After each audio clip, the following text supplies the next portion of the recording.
no meu quarto. Aleluia, Jesus. Você sabe por quê? Porque primeiro, pode ler na Bíblia, Gênesis e Apocalipse, eu nunca vi milagre no monte. Nunca vi. Ao contrário, quando Moisés foi no monte, ele desceu com ordenanças.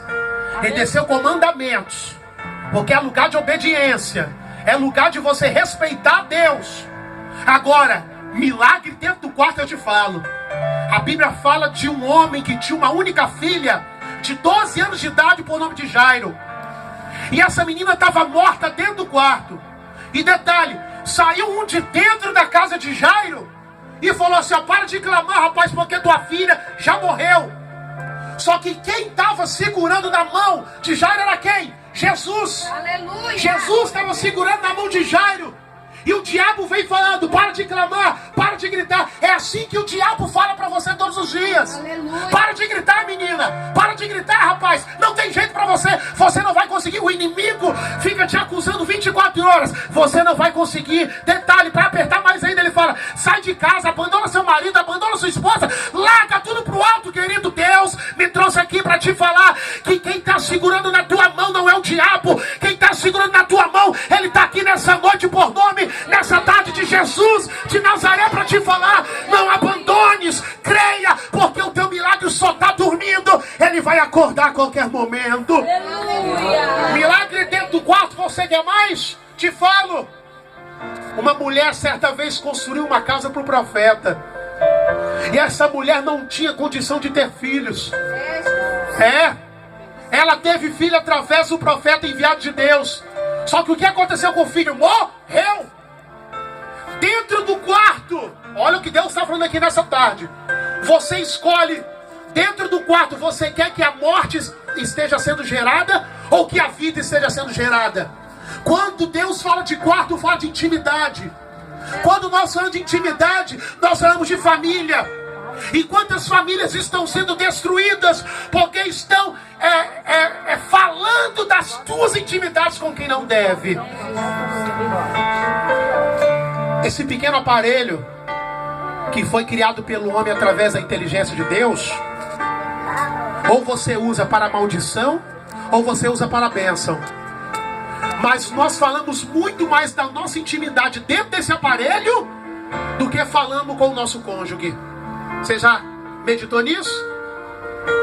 Você lembra quando extinguiram por um dia o WhatsApp? Que desespero foi?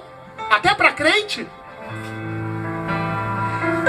Em entrevistas, em jornais, falaram assim: o WhatsApp é tudo para mim. Crente falando, entrevista do STV, e eu conheço muitos. Eu falei: nossa, a menina lá, eu já preguei na igreja dela falando que o WhatsApp é tudo para ela. Eu não posso pregar na igreja dela não, porque se eu ver lembrar dela, eu vou ter que falar. Aí a pergunta é para você: se Deus fizer, Ele é Deus. E se Ele não fizer, Ele vai continuar sendo Deus. Se Ele não quiser abrir o mar, Ele vai continuar sendo Deus. Se Ele não quiser lhe dar a bênção, Ele vai continuar sendo Deus. Sabe por quê? Entenda o que eu quero falar nessa tarde. Deus, Ele não é obrigado a abençoar ninguém. Ele não tem essa obrigação mais. Mas Ele manifesta as suas bênçãos sobre a tua vida, porque as misericórdias dEle são a causa de nós não sermos consumidos. Agora você está aqui nessa tarde. Glória a Deus que você vai ser abençoado, mas Ele não tem essa obrigação. Agora foi imposta uma obrigação para nós de ir e pregar o evangelho a toda essa criatura. E agora o que nós estamos fazendo?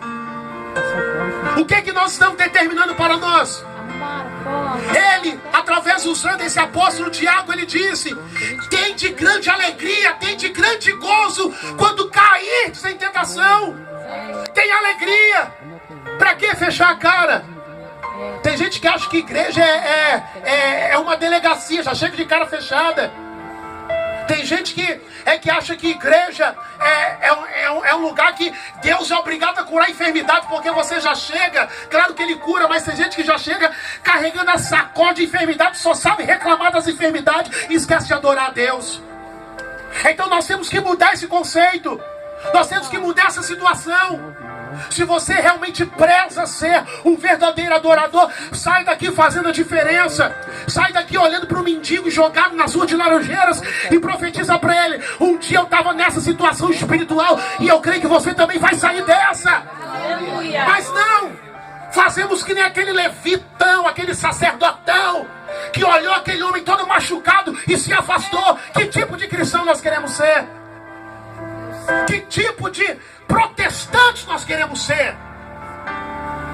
Olhamos e colocamos de lado essa pessoa, não queremos ajudar. E olha que a Bíblia nos ensina, querido. O nosso amigo Paulo disse: olha, meus filhos, se você tem uma fazenda e vê tem um que não tem, ajude essa pessoa, estenda a mão para essa pessoa. Aleluia. Mas não, eu prefiro olhar para o meu umbigo, porque antes eu do que ele. Não é antes ele do que eu, não. Antes ele do que eu, para ele cair, para ele ser destruído. Agora, para eu ser abençoado, antes eu do que ele. Quer uma base bíblica nisso? É um homem que antes de Jesus nascer estava paralítico lá no tanque de Betesda. E os outros pulavam na frente dele e falavam assim: ó, antes eu do que ele, deixa ele prostrado aí. Mas aí tem um dia que Jesus nasce através de Maria. E nos seus 32 anos, ele chega até o tanque de Betesda. E ele olha para aquele homem do tanque e fala assim: o que quer que eu te faça, rapaz? Você sabe qual é o nosso problema? Deus, ele chega, Jesus chega todos os dias para nós e fala: o que queres que eu te faça? Você quer questionar. Como aquele homem questionou ainda: Senhor, deixa eu te explicar um negócio. Eu estou aqui há 38 anos, rapaz. E toda vez que o anjo desce e agita a água, simbolicamente falando, quando eu quero entrar, não tem ninguém que estende a mão para mim, sempre um pula na minha frente. Aí a história fala que de ano em ano esse anjo descia e agitava a água. Mas para que eu quero um anjo se eu tenho Jesus que está chegando para mim? Glória a Deus. O anjo é para frente. Agora para você tem um Jesus que segura na sua mão e fala assim: o que queres que eu te faça? Em que eu posso te ajudar?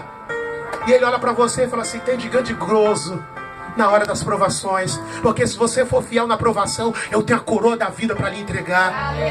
Você começa a imaginar a coroa da vida sobre a tua cabeça. Você começa a imaginar o que Deus pode te entregar. Você pode imaginar o tamanho da mesa que você vai sentar para comer com o Senhor. Só vai sentar na mesa aquele que for fiel até o fim. Aquele que quando vir a provação, você não abre mão. Antes de eu sair da Belém, um mês antes de eu entrar de férias,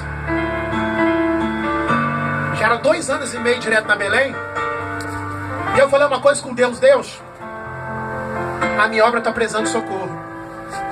Eu gosto de trabalhar aqui porque eu tenho todas as Bíblias que eu quero na face da terra, eu tenho aqui. E eu falei com Deus: Deus, mas o que adianta eu ter tudo na minha casa e ver pessoa passando necessidade e não poder ajudar? Eu falei com Deus: se vira aí no céu, Pai. Eu sei que é uma loja evangélica, eu amo, mas eu quero sair.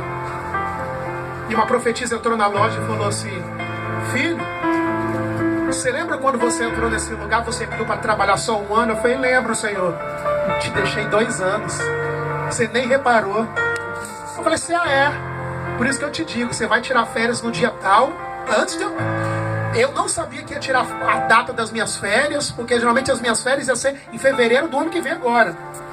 Eu vou colocar suas férias no dia tal, você vai curtir as suas férias, vai fazer a minha obra, e depois quando você chegar no primeiro dia, você vai ser mandado embora. Eu saí feliz da vida, porque 2 horas depois meu gerente fala: Cristiano, a gente teve que antecipar as suas férias. É pro dia tal? Como você sabe? Não, só estou confirmando com você. Mas eu fiquei tão ansioso para as férias que foi uma semana que demorou a passar. E no dia das férias, eu já cheguei em casa e falei assim: querida, acabou as férias, já vou estar de férias permanente em relação ao trabalho secular. Mas por quê? Porque você mandado embora, Deus já assinou minha carta lá e já estou sendo liberado. Foi uma pessoa que quando ficou desempregado ficou mais feliz da vida, fui eu. E eu cheguei e falei assim: Deus, a profetisa foi usada para me despertar em relação à obra. Porque quando eu olho para essas crianças que estão aqui no vale, essas lindas crianças, eu pego crianças que foram abusadas sexualmente até pelos próprios pais lá. Quando eu falo de criança, eu falo de criança de 6, 7 meses, neném, que passou por toda essa provação Aí eu pergunto, talvez você também já se fez essa pergunta: onde está Deus quando acontece tudo isso? Talvez você já se perguntou: onde está Deus? E um dia eu perguntei isso para o Senhor. Falei: Senhor, eu com uma criança ensanguentada nos meus braços, uns 4 meses, uma menininha. E eu falei assim: Senhor, onde estava o Senhor quando aconteceu isso? Aí você sabe o que ele me disse? Você, meu filho, é meu representante. Aleluia, Jesus. Por isso que quando eu li na Bíblia imagem e semelhança de Deus, é que onde você está, você é um pedaço de Deus na terra. Isso que é você ser representante do céu. É você ser herdeiro de Deus e cordeiro de Cristo. E quando eu peguei e Deus falou isso comigo, hoje essa criança está grande, né? Porque já tem mais de 20 anos que eu tenho esse trabalho, né? Já é uma adulta, né? E Deus tem abençoado muito a vida dela. Mas eu me pergunto, quando tudo isso acontece, onde está Deus para você? Está diante de um programa? Está diante de um computador? Está diante de um celular que, mesmo o ônibus quase tombando, você não larga o bendito celular e vai, não sei como consegue teclar ainda? Onde está Deus em tudo isso? Aí eu me pergunto que você só está sentado aqui hoje porque um dia alguém chegou e falou de Deus para você. Você já reparou nisso? Porque alguém te deu um folheto, pelo menos. Você vai lá na minha igreja. E que dia você vai começar a fazer a tua parte? Porque tem muita gente caída pelas ruas, espiritualmente também falando. E você que é o representante de Deus para levar essa palavra, e nós não levamos. Eu tenho 1 ano e 2 meses que eu estou aqui na Serra. 1 ano e 2 meses. Preguei em diversas igrejas aqui. Eu gosto de falar da minha Assembleia de Deus, da minha. Não gosto de falar da minha Assembleia de Deus. Que aí eu generalizo mesmo. Mas é uma igreja que me entristeceu muito. Porque é uma igreja que o culto acaba, cada um vai para o seu canto e ninguém, às vezes tem uma pessoa sentada do seu lado, precisando de uma cesta básica, a gente não está nem aí. E às vezes queremos ajudar mais o de fora do que ajudar o que está dentro da nossa casa. Mas é bíblico isso, porque a Bíblia fala que os meus inimigos íntimos, que comem a mesa comigo, foram os que me traíram e foram os da minha própria casa. Você sabe quem é aquele? Aquele que te chama de irmão. É aquele que bate nas suas costas. Detalhe: aquele que chega e bate nas costas e fala que vai te ajudar, não espera nada não, porque nunca vai te ajudar. Porque quem quer ajudar já chega, já abre a carteira ou leva no mercado e fala assim: ó, toma que eu vim aqui para te abençoar. Já chega com o negócio na mão. Agora esse negócio que gastei até cartão à toa, me dá seu cartão que eu vou depositar na sua conta para você levar uma ajuda lá para as crianças. Até hoje estou esperando. Até hoje eu estou aguardando.